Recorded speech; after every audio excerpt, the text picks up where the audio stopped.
This is Guardian Radio, your station for up-to-the-minute news and intelligent, interactive, and engaging conversations. 96.9 FM. The views and opinions of the hosts and guests are their own and do not necessarily reflect the views of the management and staff of Guardian Radio.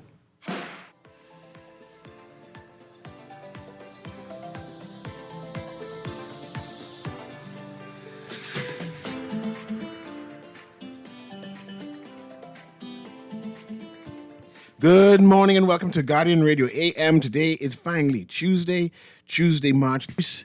It's a little after 11 o'clock in the morning. Once again, this is C.A. Newry and I shall be your host for today. Today, I'm going to try to have a sober conversation. I have two themes that I want to concentrate on. The theme of today would be basically, I just didn't know. I just did not know. And I want to know if you knew about this. And I want to know, what do you know about this? And then how can we impact, correct, fix, deal with, adjust these things that I'm going to say I did not know. You can join me also by telling me things that you found out that you did not know, that you believe that the listening audience and the Bahamas, by extension, should know. I would appreciate it. But like I say, this particular subject is dear to me because I have a friend, family, who went through this issue. And I'm going to basically try to do my best to explain in loose terms what she went through. So this is the first part of the topic. Like I said, it's two theme topic I want to discuss, but this is the first part of the topic. In the Bahamas, we have a number of children who are in the system.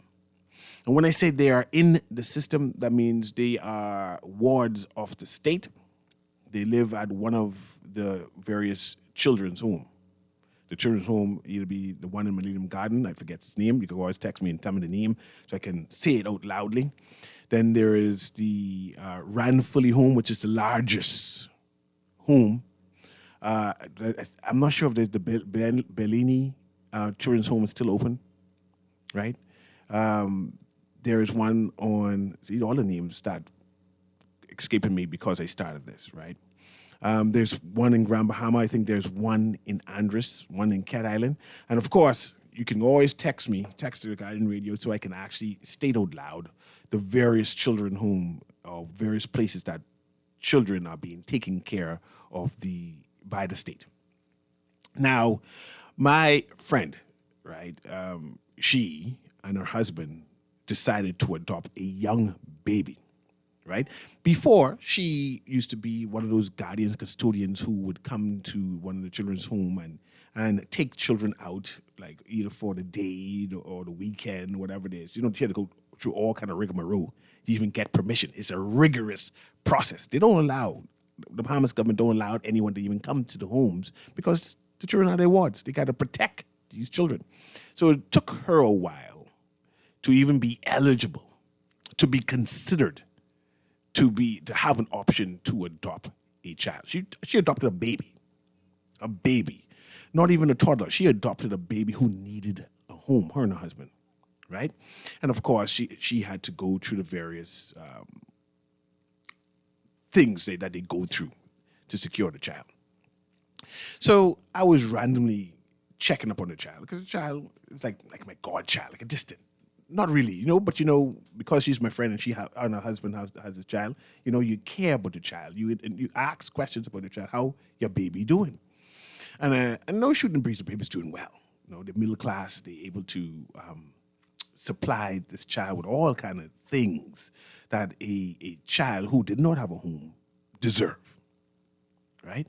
So I asked, is the government providing any support? Because this was their child, a ward of the state, and surely you adopting the child can't be the end all that they sever ties with the child. It should be some responsibility the state comes. Do they come and inspect the home every 5 years to make sure the child is okay?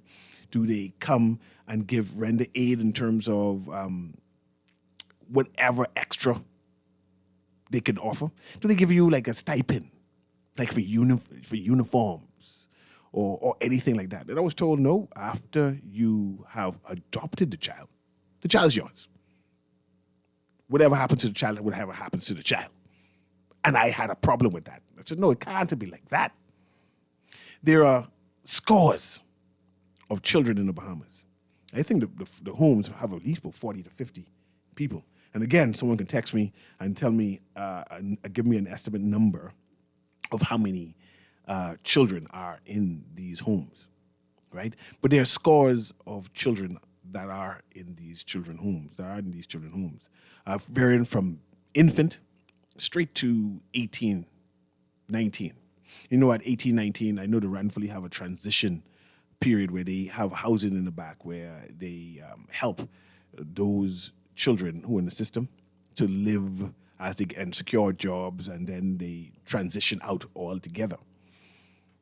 But my concern, what I want to talk about, is the responsibility of the state to the Ranfully home, first of all, because the Ranfully home, whatever the government gives them is not enough, and they now they now depend on private sponsorship. They tend to be short at times, but a number of private sponsorship tends to sponsor a child to have private school education, depending on the acumen of the child. Christmas, they get various donations, they get various exposure, but a number of these children are trying to find an appropriate word, because good people listening, are dealing with various social issues. They come in from backgrounds where one or two of them were abused, background where one or two of them were neglected, background where they need emotional support, they need support from whatever medical organizations. And then I'm picturing that, right? Knowing that these children need support. And then have parents who said, man, I want to make room in my home, make space in my heart for this child to come out of the system, to have a stable environment, right? Where you need to foster the development of the child. And then you do that, and the state said, well, that's it. Thanks. Thanks for what you've done. I assume that you have the money to take care of this child, and that's it. And that's what I'm trying to bring attention to. I'm going to try how people from the Ranfully home come in, but they don't like talk politics. They won't talk about what's happening in the system, and I want to talk about the politics of it, that what should be happening than what is not happening. Because I can't picture the government is not rendering extra support to make sure that the success of the adoption, the success of that child is not continuous. One of the other issues I had, like again, hearing from my friend as she adopted this child, she, again, like I said, she didn't even adopt a toddler. The child was like pre-toddler, pre-2, pre-1, like months, getting to be a toddler. And her and her husband adopt this child, and she could not get maternity leave to settle in, have the child, to say, well, this could be your new home, right? I'm going to help you find a preschool for the child, right? I'm going to child-proof the house, right? And there was no consideration that this is a new mother, right? Her first child, her and her husband's first child, right? This is a young baby with young baby needs, right? And the system did not allow her to have some time off to adjust for the child, to make sure that this adoption is successful. Now, I need to say, of course, they had no paternity leave. I think we just make room for paternity. Normally, only private entities, private jobs, used to give a week off to young daddies to say, hey, you can take a week off. Now they give you a week off. They're just saying paying you, but you can take a week off and spend time with your wife, right, or your spouse or your loved one, right?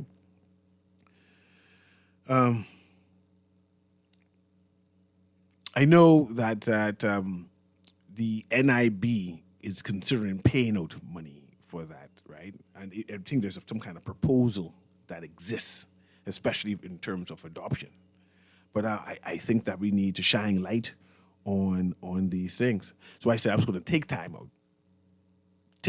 out to shine light on this situation because it's my friend, and I think that she deserves extra support, especially making herself available, making her husband available to grow up a child to be a good, decent human being, productive Bahamian, right? And I think that they need extra help. The child supposed to have some kind of social program to say, well, you adopt in here. Here's a stipend. It don't have to be a big stipend. You know. What an extra $200 could do for any year, June, to say I could buy a uniform for this child.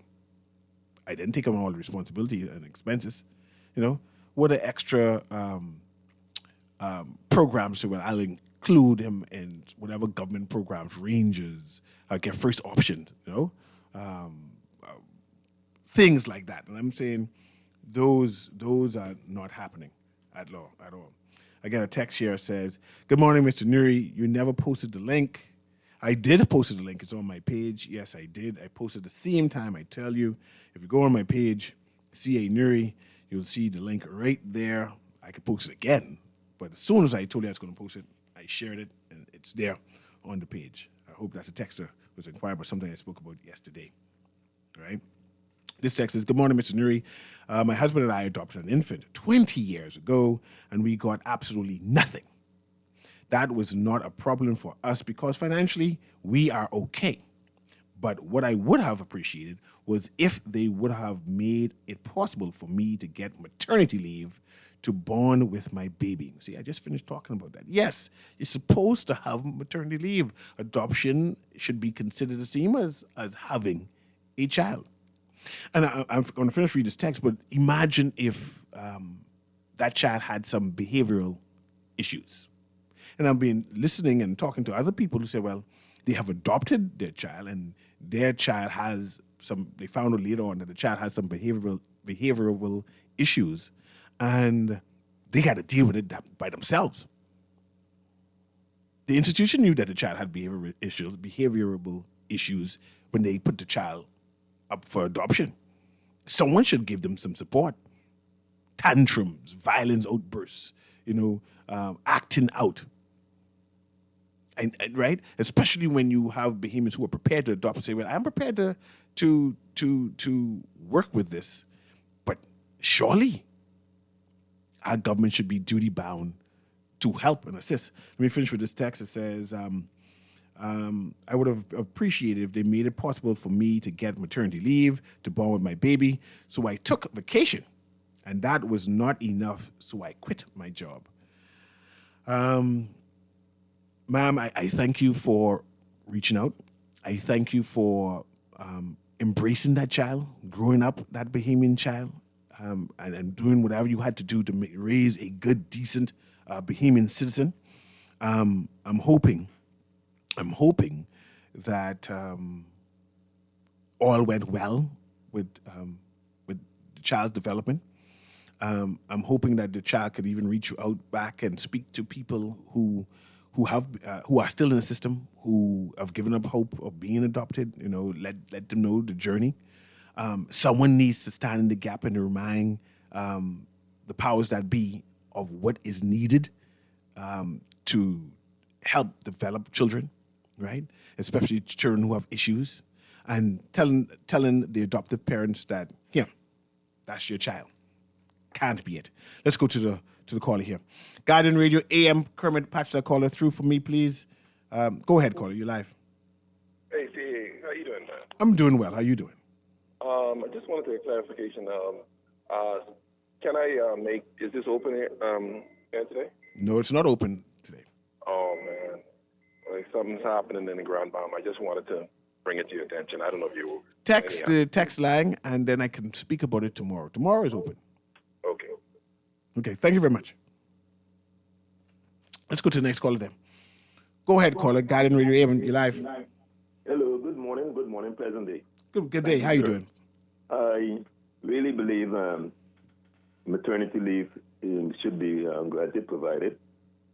Year after year, we do have administration after administration, and we do have a Ministry of Social Service, a Minister of Social Service, etc. So that should be on the book legislated, so that provision is made for maternity leave and paternity leave, Yes. even beyond that 1 week, and just beyond there's a private enterprise. So I am for that all hook, line, and sinker, 100%. I was just surprised that. Regarding, Go ahead. For the care of the child, I know it's a business in the state, so to speak. Persons would adopt children, and the state will provide them revenue, and then also, as it were, some people, I call it a business, so to speak, they make good on that, and so on and so forth. I'm not saying that that's the case. That would be the case here. But on second thought, I think there should also be an examination of both the adoptee, if that's the correct word, the person who adopt the child, adopter, as well as even the children homes, occasionally, to see that everything is being done, the child welfare is being taken care of throughout. And I dare say also that some of our homes that are independent of the system may also need to be examined. And if those were examined, we would have much more persons being ward of the states. And that will also be an unbearable situation. But I'm happy that Ransley Home and other children home are taking good care of the children. Yeah. They provide sufficient resources or facilities for them. They attend private schools and they do well and so on. So I'm happy about that so far. But we need to take it up another notch to see that adopters get maternity leave and also additional follow-up. Yeah. And like I said, there needs to be support to make sure that the adoption is successful, that the child's interaction with their new parents is successful. So there definitely should be support. I was shocked to know that after the adoption, that's it. The state cut their ties off and just do not follow up. I was shocked. Yes. I believe we do have a budget for it, not a budget in terms of finances, but personnel, social workers and also, and think they should be able to have a routine schedule to go and visit and inquire and so on, So I think the responsibility is there. Yeah. I was shocked. And so that's why I say I'm going to make a plea. Perhaps it's something overlooked. Perhaps it's a protocol or a system that exists, but they just stopped it, right? So I'm calling that up, and hopefully the powers that be at the various children's home, especially ones on the family islands, right? Because there are several on the various family islands who I'm not sure if the state is able to look at quickly, right? To address any issues immediately. Yes. But we need to make sure that a system is in place to make sure these kids are protected. And may I add to that preschools, I think preschool also need regular inspections, internal inspections, because a lot of times the parents, you drop the children off, you never know what's going on the inside, and you pick them up on the outside. And some of them are even getting a little donation or an advance, a grant from the government for operation. So all these things need to be, as it were, thoroughly supervised and attended to. Yes, and I appreciate your call. Thank you very much. You're welcome. So remember I said there's going to be a two-part conversation about things I just did not know. And just by having conversations yesterday, and I said I'm going to bring it up because I just did not know. Yesterday I came across an expat. And the expat was talking to other people, but, typical Bahamian, I eavesdrop and then join in on people's conversation, right? I guess that's a Bahamian cultural thing. I just injected myself in the conversation. And the expat is married. He and his wives are Bahamian citizens. And I'm not sure if it's appropriate to call them expat, even though they have Bahamian citizenship. I guess they're Bahamians now, right? With all the rights and for the Bahamas. Anyway, this expat who's a Bahamian citizen, white, right, was she did being Bahamian citizens at least for 25 years now. They've been there, so they vested. They're Bahamian now, right? He was telling me the protocols what he had to go through to become a Bahamian citizen. He said he sat an exam. And I said, what? He said that he sat a physical exam and followed multiple choice questions. He had to pull an exam and list 4 members of parliament just to get citizenship in him. And then there was an oral exam where he had to say the pledge and sing the national anthem. So I stopped him right there and said, no, sir, that doesn't exist.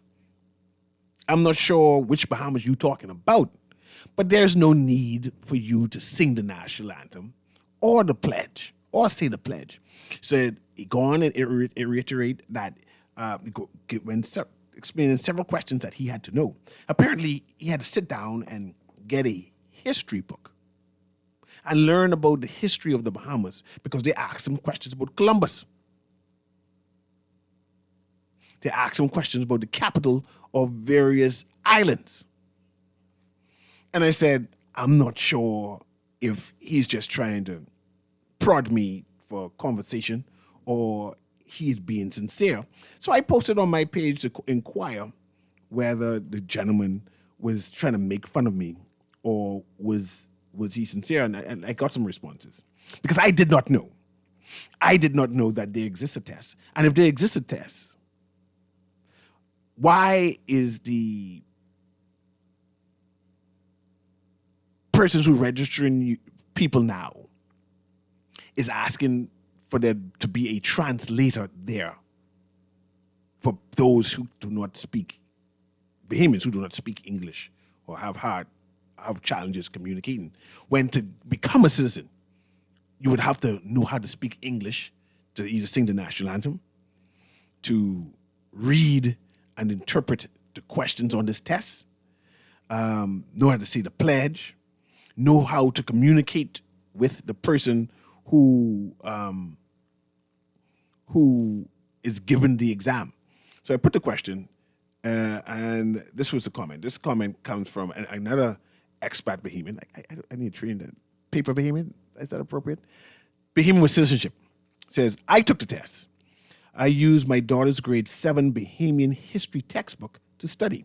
And I also had to sing the national anthem and pledge my allegiance. I felt sorry for the then director because I am tone deaf and I am now a proud Bahamian. So from this commentary, it looks like the director of immigration is the one who administers this test, right? I'll get a text that the correct word is naturalized Bahamian, not paper Bahamian. Naturalized Bahamian. I could try to use that word there, right?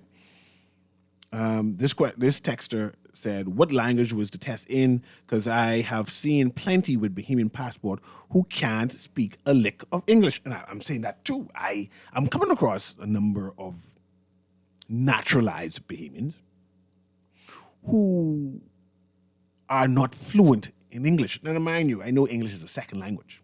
So I expect you to not speak in standard English and expect you to have some challenges with some words and pronunciations, right? But I expect you to speak English. Not, I do not understand what you're saying. I hear working. I have a work permit and cannot communicate with your boss at all to say, well, these are the general words that I know. I think I have another one from an expat. Let me see if I can find that person right there. So this one, who is of Haitian extract, said he or she must answer 49 questions, must writing a national anthem and a pledge, and sing them as well. If you don't speak English, it will be hard for you to do so. And this person who texts that is of Haitian Bahamian, right? And he was explaining his process of becoming a Bahamian citizen. He said there's 49 questions to answer, right? And amongst the 49 questions, he had to sing the national anthem and recite the pledge. And if you don't speak English, it can be a challenge, right? But then this was the next text that says, don't forget that there are Bahamians who are born in Haiti as well. My cousin's father was born in the Bahamas before 1973 and married a Haitian woman. According to the law, they are Bahamian, but they never been to the Bahamas. And I can appreciate that note, texter. But the process of becoming a Bahamian citizen or naturalized Bahamian, you still have to go and have an application. You don't automatically become Bahamian. You go and say, I born here before I was born, or I'm entitled to Bahamian citizenship or application thereof. And when you do the application thereof, part of the application is you need to know about the Bahamas. You got to go study it. You need to know how to sing the national anthem.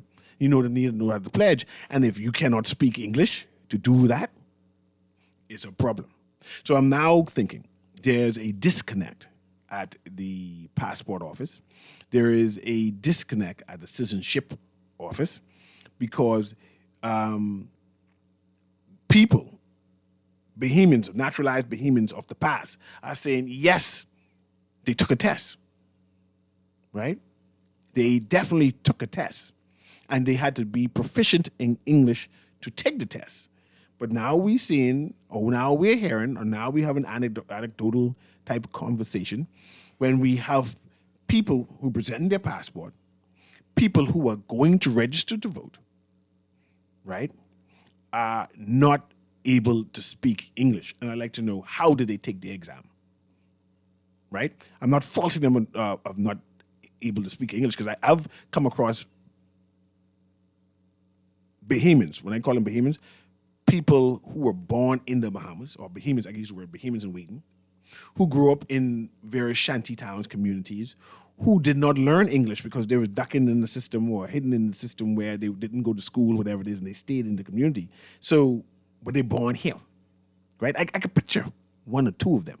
But surely, to get your citizenship, and they come and apply and say, I feel for your what you're going through, but you need to learn basic English. You need to understand the Bahamian history, right? And if that's not happening, there's a disconnect, it's a broken system. Someone needs to fix it, and there should be checks and balances. And the people, I'm not sure if the people at the voters registration can deny someone, say, well, you don't know enough English, so I deny you, especially if they present a Bahamian passport.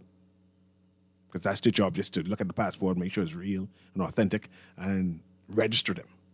So I'm not sure if they could say, no, you don't speak English. I'm not sure if the passport people can tell an applicant, well, you don't speak enough English. But I see you have all the prerequisite materials, right? And I see you putting them through. I see you born in the Bahamas, but you don't speak English. Therefore, I can't deny you the passport. But surely the person at the citizenship place. Let's go to the caller right there. Guardian Radio AM, we're talking about things I just did not know. And I want to know whether you know about it, and why, and how can we fix the problem, and why isn't it happening like how it's supposed to happen. Go ahead, caller. Not naturalized. Bahamians, mother and father Bahamian, and they have Bahamians for a long time, who cannot tell you the name of 4 MPs. So, and who do not attend independent service and do not participate and get involved. And also, there are many Bahamians also, a good deal amount, who don't have a passport. Talking about not the naturalized one now. The naturalized one we call them Bahamian. You're talking about Bahamian. This for right, that phrase. Well, it's no Bahamian. We're all Bahamians, but yeah, but for the conversation, so I can understand who exactly you're speaking about. Right. So Bahamians are naturalized. That we need to do to reverence the national anthem, and the national anthem is being played. You should stand at attention and rest of that, even not just to get citizenship. But let me engage you. Let me ask you this. Now, like I said, for this conversation, so people can understand who I'm talking about. A Bahamian, meaning that they have parents, they have lineage, right? Yeah. If they do not know 4 MPs, can you take their citizenship from them? I sometimes, it's a ticklish one, but I sometimes believe that sometimes we do have some Bahamian, as you would call it, who need to be deported, but where to? That's my point. This is where it gets in them. Oh, now, let's say a Bahamian, again, you're using that term for this conversation so we can separate Yes, them. thank you. Do not stand for the national anthem. Say, man, I ain't standing up. Should we arrest them? Lock them up? I don't think there's a certain religion, I wouldn't want to call it a name, but you may know of it, a denomination, who don't believe in Christmas, don't believe in a lot of things, Yeah. and they don't believe in standing to the national anthem or court of arms or anything, and they are behaving. So the constitutional rights may allow them to abstain from participating in such regard. Another question. A Bahamian, using that term for this term. Yes, of course, explain, understood. right? Accepted. If they do not know the national anthem, they know parts of it because they just didn't pay attention to the words. Should we deport those then? Just fictitiously, perhaps, but not in reality. Now let's reverse it now. Naturalized Bahamian. If a naturalized Bahamian do not know the pledge, how they get to be Bahamian? Well, that's it. Actually, to go through the process, you have to do certain things at least at the ceremony. Yes. But we have now hearing anecdotal stories where the people who to the ceremony can't speak English. So they can't sing no national anthem. They can't say no pledge. They don't know who the prime minister is, right? They can't even say who's the MP of their constituency. I've had students in school who will tell me that Sir Lennon is the prime minister and things like that. So a lot of times the people find it, like for example, I mentioned when I called earlier, I heard someone say this morning they've been living without electricity, for 1 year. And so that's why I mentioned that the children homes, they are well taken care of, relatively so, because there's a lot going on in society and hardship that people don't even have the time to even think of the basic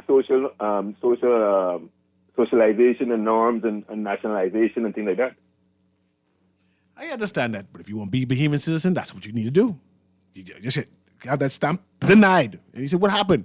You need to know the pledge. But we need the point I'm making is that we need a standard for all, not just a standard for one, standard for all across the board. One can get deported. That's my point. Only one can get deported.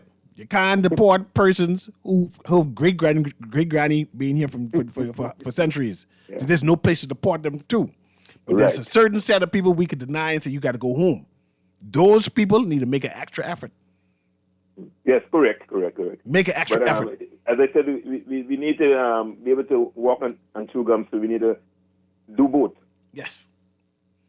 Thank you very much.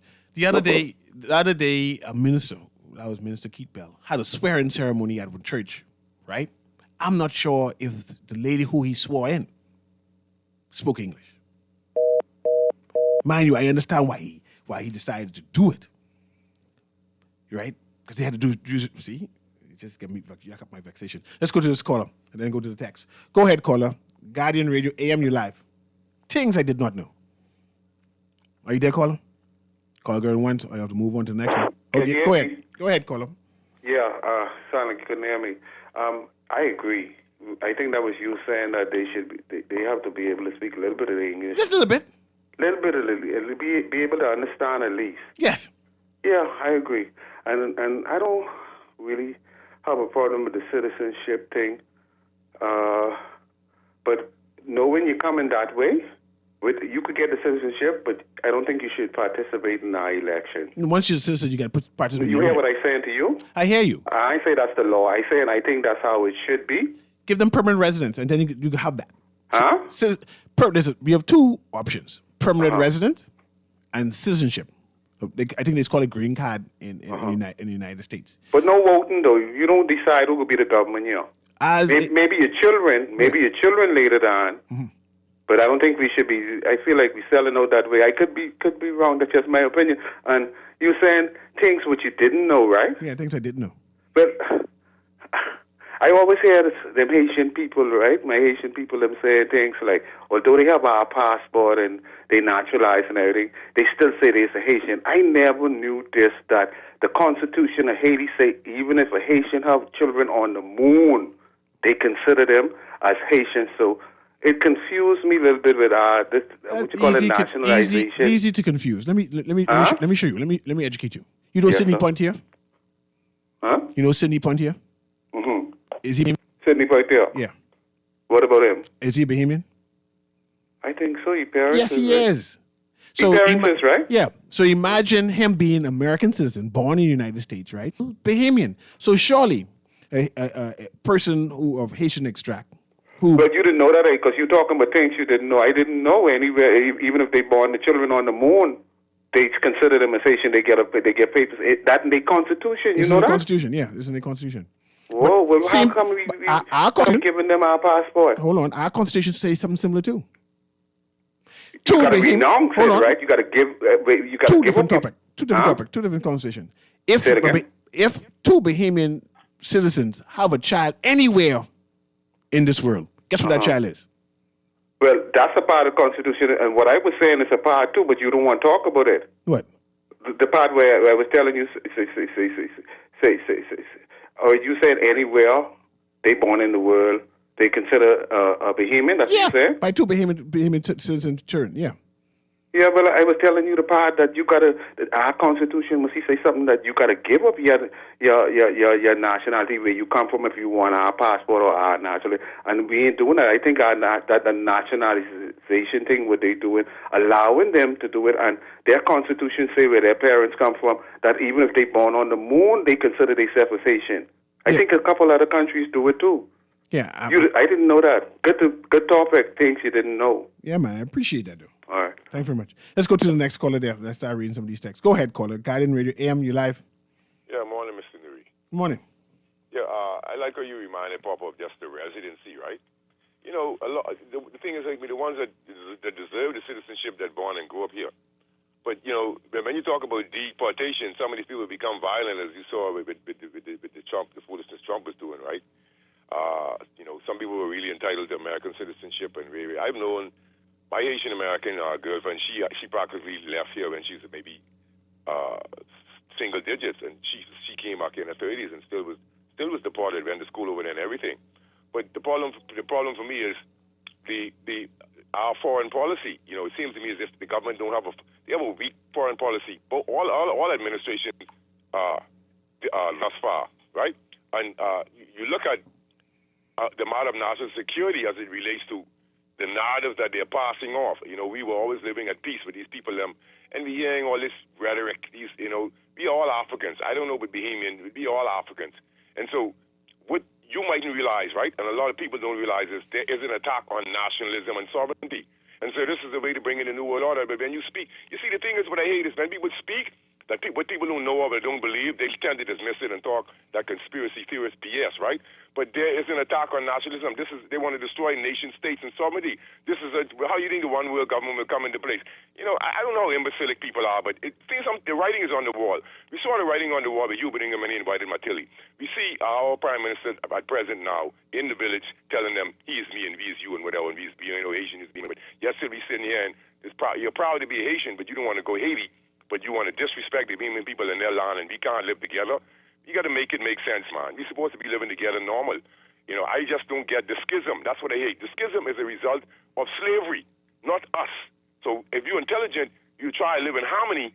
You see what I'm saying? Like the other day when the guy passed the narrative, he didn't hear none of the good I said when I mentioned Charlemagne Peralty, right? You notice that, right? You notice that, right, Newry? Mm-hmm. As I did say, I respect the revolution and the initial impetus it brought towards freedom in the sub-region. But see, that to show you the hatred. You know, I want anyone to call this talk show and tell me where hate gets anybody. You see what I'm saying? But we know that the government is using them as a political ploy, and we see that they were wolf in sheep clothing, willing to turn against the Bahamian people and have a parallel society within our society. And I challenge the thing, and I hate when you speak out, people freak out, because they don't want to hear the truth. But yet still he can critique me with facts. Okay, Mr. Newry. I appreciate it. Let me read this text before I go on the break there. I said, good morning. On another note, my kids have to take an exam for the U.S. just to graduate college. And it's a serious exam. You need to know all of the presidents. This is only to graduate from their school, not even for a citizenship. And we just doing 49 questions. Something is wrong. I call as I see you. We're going to take this quick commercial break. I'm going to go through all the texts and see things that I just did not know. We'll be right back.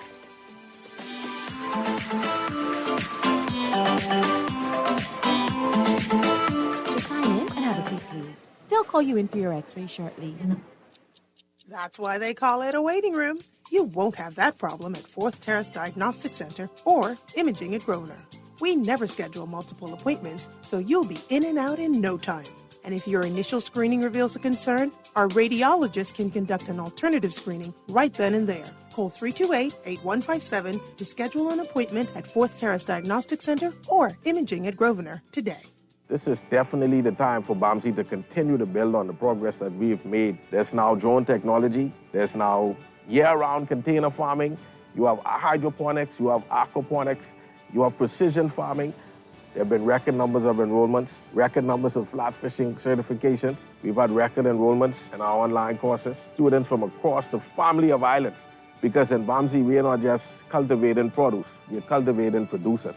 Paid for by the Beulah gal, can you believe this? We are now the patrol queens of the neighborhood. We now large and in charge. So we need to check out what's going on in everybody's yard. What about that gun that we know that Junior and his homeboys just ran out? Can we report that too? Of course we can. But we could be in deep trouble if they find out. We need to report what we see, Beulah. When you call Crime Stoppers, they just answer your call in Miami. So then we can report everything? Guns, where they hiding the drugs, who shoot who part of which gang, or who disturbing the peace with the loud music and the motorcycles. Then our neighborhood will be the best in the Bahamas, and everybody gonna want to come live here. And then our house price will go up, gal. So what we waiting on? What's the number? If you see something, say something.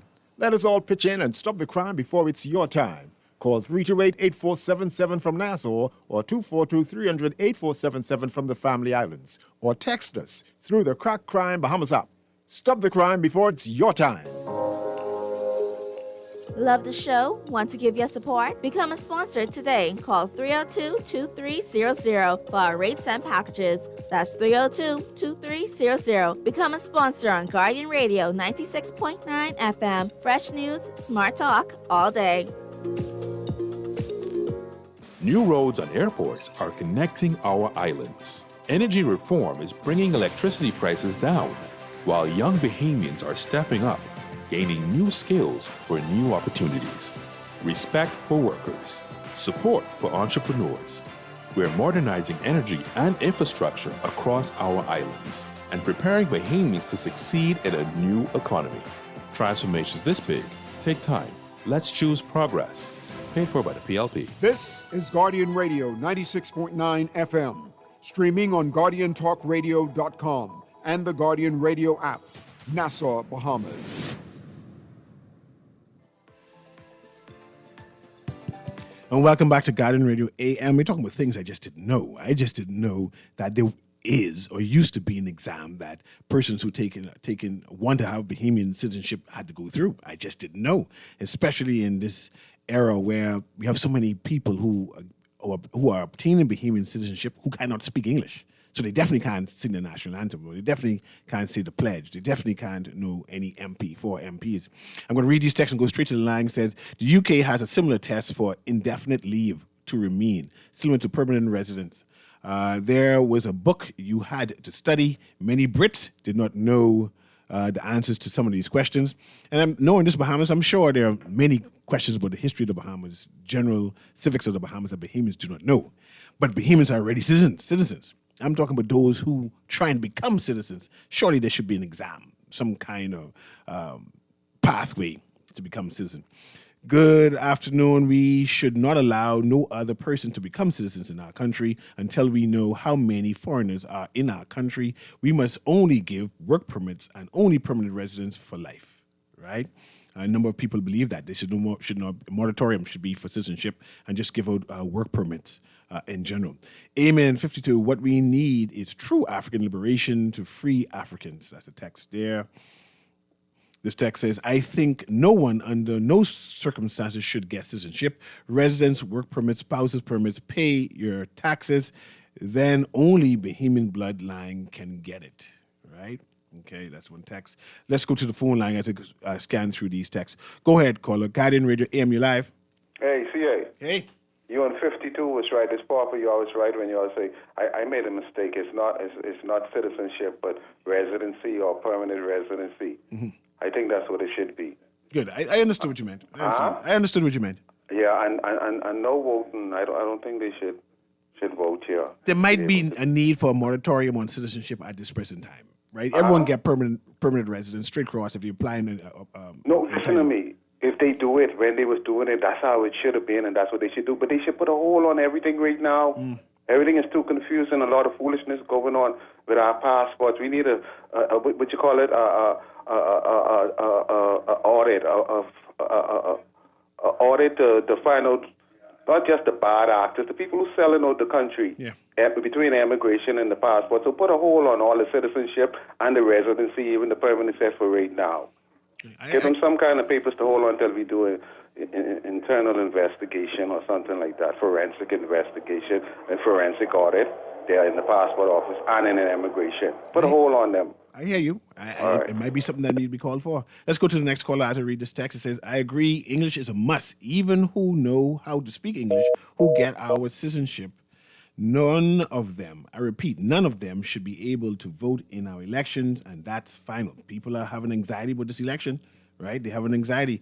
They make the people sing. No, man. Yes, you should be able to sing. In the United States, you sing. In the Bahamas, you should be able to sing the national anthem. It's something of pride, right? It's something of pride that you are a Bahamian. It's a big thing being a Bahamian. This is the best little country in this hemisphere. People want to become Bahamian. And if you want to become Bahamian, white, black, Asian, Jew, Gentile, you need to sing the national anthem. Let's go to the next caller. Guardian Radio AM, you're live. Go ahead, caller. Can you hear me? Let's move on to the next caller there, Kermit. Go ahead. Guardian Radio AM, you're live. Hey, Mr. Newry. How you doing? Right here, man. Listen, we're going to lose this country, and I say it over and over again. When you give people citizenship, see, God make the Bahamas a little small nation. We always want the smallest nation in the hemisphere. So that's what we should be. We should not be taking another nationality, come in this country, and giving them citizenship. That really is our plan. And you see what Dominican Republic had to do. The Dominican Republic revoked all the citizenship they gave out from 1955. That was done a couple of years ago. And I hope we get them losing this country, because every day you look in the paper, you see an average of about 15% getting citizenship, and the majority is the people from the South. So I hear you. I don't know. Just so many elections. When the election will lose the country. That's all I have to say. Yes, sir. This texter here, let's move to the next caller there, Kermit. This texter say, who do they pledge allegiance to? The King Charles, like our politicians?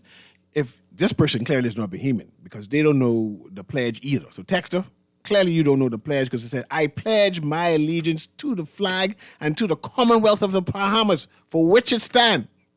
Like, you're supposed to know that. Why ask the question who they pledge to? Either you know the pledge or you don't know the pledge. Don't text me foolishness. Let's go to the next caller there. Guardian Radio AM, you live? I call the show, you know. You live on the show? I can actually hear you in the background. Hello, Guardian Radio? Yeah, man, the CA. Can you hear me? Hello? Can you hear me? Yes, sir. Mr. How you doing, man? All is well? I'm doing well. How you doing? Tip-top shape, man. Mr. Newry, the thing is, when we talk about citizenship, right? You said that the persons who want to be citizens of the Bahamas, they can't answer the question, right? The humans can't answer the question either, right? We said that too. But watch this now, right? If you're a citizen of the Bahamas, right, would you die for the Bahamas? If a war comes, and they Well, when a war comes and you have no other choice but to defend your country, of course you have to die for the Bahamas. Either that or you could die, or either that or you could die anyway. You got to go to war. War is war. Okay, good. Okay. Why do you think that Bahamians can't answer the questions that the people who want to be Bahamians, some of them can't answer? Why do we can't answer the question? Because they're not interested. That happens around the world. I know some Americans who do not know that Columbus did not discover Columbus, Ohio. They just lost. But you want my answers up? Go ahead. I see. Even Hitler knew this, right? Indoctrination, right? We don't indoctrinate our youth. Like, okay, schooling in the Bahamas is a must. It's illegal not to be in school at a certain age. So why aren't we indoctrinating our children into Bahamianism if that's still a word? You know what I mean? I think we have to teach our children what it is to be Bahamian, as opposed to them going up on watching televisions all day. You know, we have to do a better job in indoctrinating our children. And that's why you see people come over here, they do what they want to do, Bahamians. They just sit by idly, throw garbage out the window, cussing and carrying on. I yield to you. You understand what I'm saying? We need to indoctrinate our children. I yield to you, yeah. That will have a better Bahamas. I think that's where it starts. I yield to you. I yield. I believe we need to do a better job in Bahamian pride and what it is to be Bahamian and what is our duty to the country. Yes, sir. Yes, sir. Part of that duty is knowing the pledge and singing the national anthem. I agree. Right, but even a national service, a national service for these kids to know, look here, this is what Bahamians are. This is what we're supposed to do. Yeah. You know, you see this happening, you know, you don't want people to berate your flag or say things about the Bahamas. You have to defend your country. Yes. But the kids now, everybody's so Americanized. Nobody, I mean, everybody just, not everybody, but most people are on the fence. And whatever goes. Yeah. I appreciate you. The kid right now, the name, the top 5 Bahamian singers in the Bahamas right now. If you say KB or Avi or Ancient Man, they might even know who those people are. Yeah. Yeah. But tell them about JC and Beyonce. Yeah. Beyonce, sorry. Yeah. You understand what I'm saying? So we have to indoctrinate our people, man. I yield to you. I appreciate you calling, man. I appreciate you calling. Thank you, sir. All right. Let's go to the next caller. This text says, Mr. Newry, the government provides assistance for foster children. However, when a person adopts a child, the person takes on sole responsibility for the child. The government regards the adopted child the same as a natural-born child to parents. I understand that, but I think there needs to be support for those parents to make sure that the child is protected always. It don't have to be real money, just programs to make sure there's a successful adoption period. That's what I think. We should only give citizenship to persons who are investing and bringing jobs of over 100 persons if they are vetted. That's being a demographic. You don't want no poor citizens. You want foreign, bright-skinned citizens. I see where you're going, Dexter. I see where you're going. Let's go to this caller. Guardian Radio AM, you live, caller.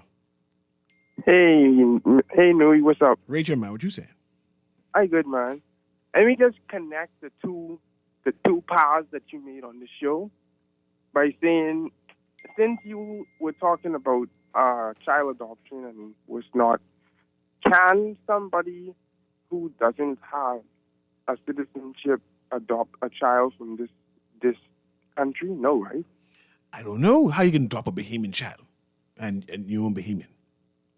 That's something to consider, but I don't know. I don't know if you could adopt a Bahamian child and your own Bahamian. I was trying to figure that out myself. That's why I brought it up. Yeah. But then the emergency hostel, that's another institution for children, if you didn't know that. Thanks very much. I was trying to remember these names. I appreciate that. Yes. But thanks again. I appreciate the call, man. I appreciate that call. Let's read these texts as it's time to go. It says, good day, CA. We are too hypocritical as a society. How can we speak against granting of citizenship when almost every Bahamian has a relative who migrated to the United States and Canada and are now citizens of those countries? What do we do? What we do need is tighter regulations and clarity on what are the requirements to be qualified for a possible approval for citizenship. So let me see if I can read one more text.